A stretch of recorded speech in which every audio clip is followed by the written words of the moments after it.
আজ বৃহস্পতিবার সকালবেলা স্নান টান করে চলে এসেছি ঠাকুর ঘরে।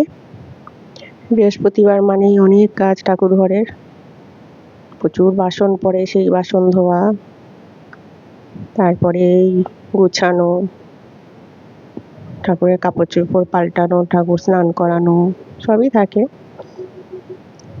এই পুজো শুরু করে দিয়েছি। ঘর সাজিয়ে এবার আজকেও সেই, আগেও আপনারা দেখেছিলেন কত ফুল ফোটে, আজকেও সেই রকমই ফুল ফুটেছে, প্রচুর ফুল ফুটেছে, প্রায় 40-42টার মতো ফুল ফুটেছে আজকে। এই আস্তে আস্তে পুজো দিলাম।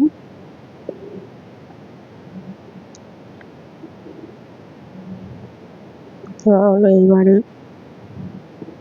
ঠাকুর প্রণাম করলাম, করে উঠতে না উঠতেই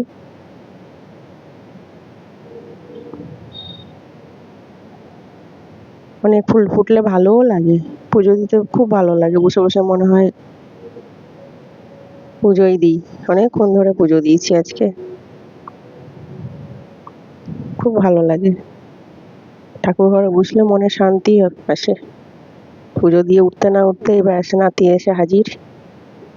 এবার আমার গোপাল চলে এসছে, এসেই কোলে ঝাঁপিয়ে পড়েছে। এবার ওর মা এসছে, ওর মা একবার ডাকে, মার দিকে তাকায়, আবার এদিকে আমাদের দুটো গপুকে নিয়ে বসেছি, দুদিকে দুটো গপু, একটা ছোট গপু, একটা বড় গপু।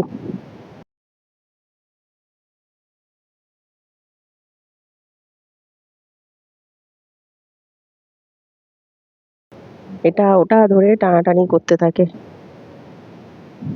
আর দেখলেই হয়েছে কোলে ঝাঁপিয়ে আসবে, একদম নিতেই হবে, নাহলেই চিৎকার করবে। এবার গপুর কানের দুল ধরে টানছে, গপুর বাঁশি নিয়েছে, ওর মা ডাকছে, কোনো পাত্তাই দিচ্ছে না।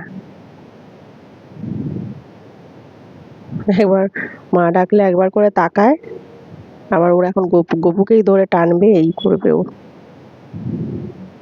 এই যে মা ডাকছে, তাকালো, ব্যাস আবার ঘুরে গেল।